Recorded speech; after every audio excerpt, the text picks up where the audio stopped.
All right, ladies and gentlemen, so we just got finished talking about color wheel and color theory, why things are showing up as a color, and then how that relates to UV vis spectroscopy, and how I know what numbers to hone in on when I begin to do this analysis.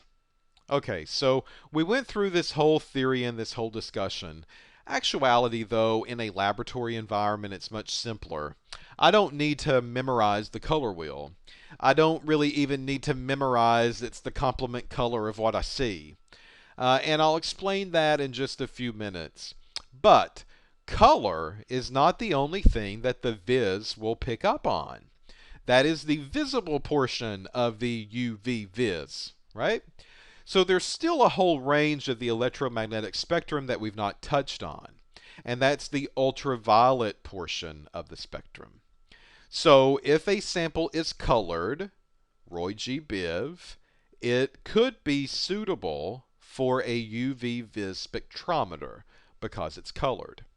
Okay, well, some solutions are not colored, and those solutions maybe could still be analyzed on a UV vis spectrometer. And that is where the UV portion of the spectrum comes in. So the UV portion is wonderful for non-colored samples. However, again, not all samples will be able to pick up anything in the UV region. They have to have certain traits. They have to have certain things to bring to that buffet table. And sometimes molecules just don't want to have anything to do with a buffet. They think it's nasty and they think it's filthy. They would rather go to a nice sit-down restaurant and eat. Okay, well, these molecules that don't mind going to a buffet of the UV and vis, what are they? What kind of trait do they have? Do they have something in common that we can talk about? And the answer is yes. These molecules or these samples typically have something that we call a chromophore. So, a chromophore, what does that mean? Well, I see this word chroma or chromo in the name, and this makes me think of color in a way, right? Just like chromatography. So if you've been exposed to HPLC, what you've seen is that chromatography was rooted in the world of color writing, and that's how it began to get its start. So we see chroma there. It kind of references color. We see chromophore. It kind of references color. But these are colors that you can't really see with your eyes. Not the Roy G. Biv colors. So a chromophore is a piece on a molecule that allows it to absorb light. Bottom line, that's what it does. And there's certain pieces out there that do a wonderful job for compounds. All right. So, what are these pieces and what do they look like? Well, here's a table with some of those pieces. Now, do I have to memorize these pieces? The answer is no.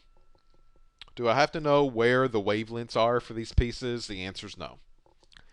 But this is a beginning of a table. There's more than this. That basically tells you there are pieces, and if these pieces are on a molecule, these pieces love to sit down at a UV buffet and eat. And these pieces are alkenes, which are compounds that have what we call a double bond. And we see that right here. Double bond, 2 lines connecting them.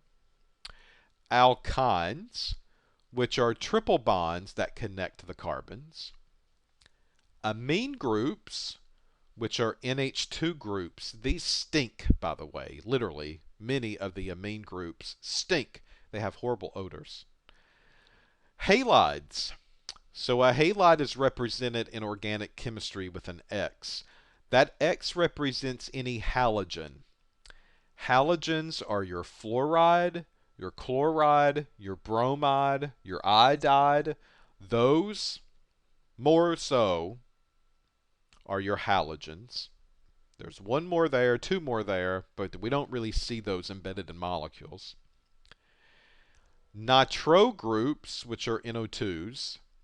Nitrite groups, which are NO2s, but they're structured a little differently.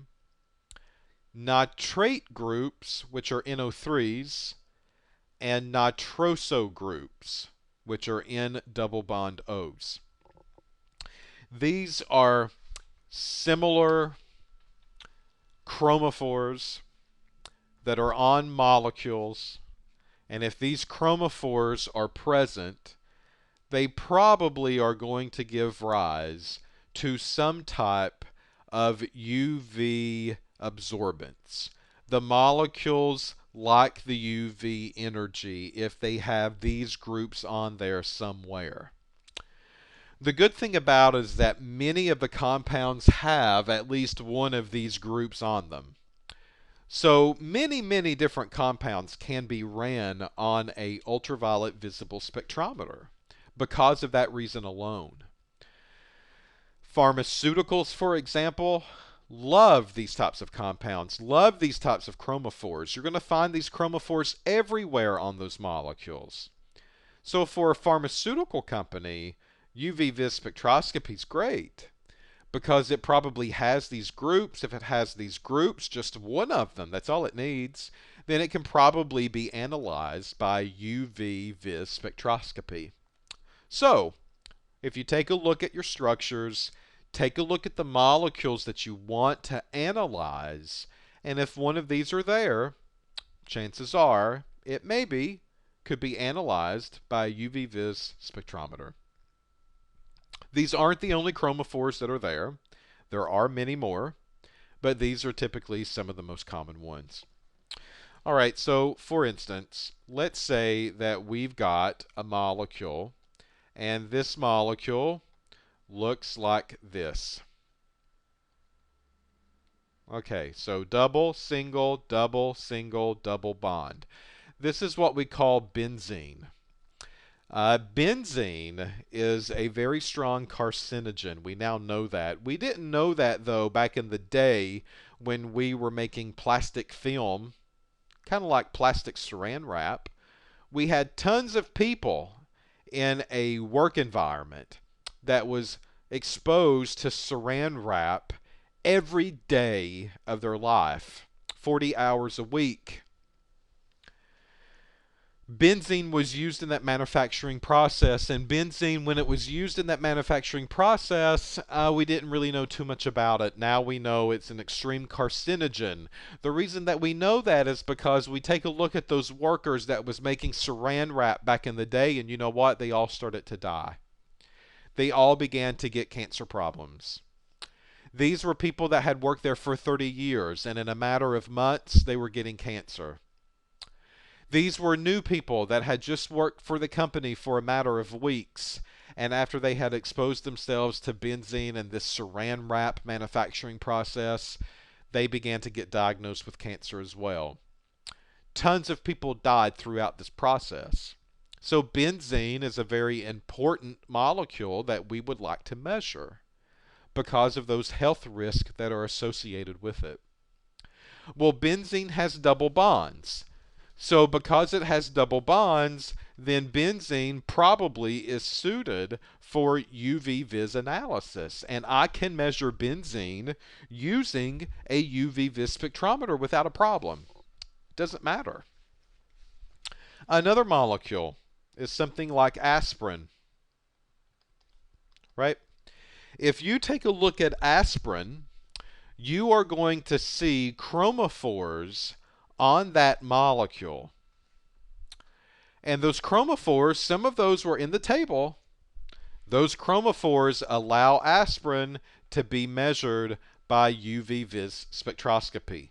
In the food industry, maybe I want to look at caffeine analysis, right?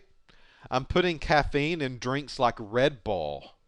I'm putting caffeine in drinks like diet soda or regular soda, energy drinks, anything. Well, caffeine, if you take a look at the structure, has chromophores on it that's listed in that table. And those chromophores would allow caffeine to be measured by using something like a UV vis instrument. So a solution of benzene is clear. I see straight through it like water.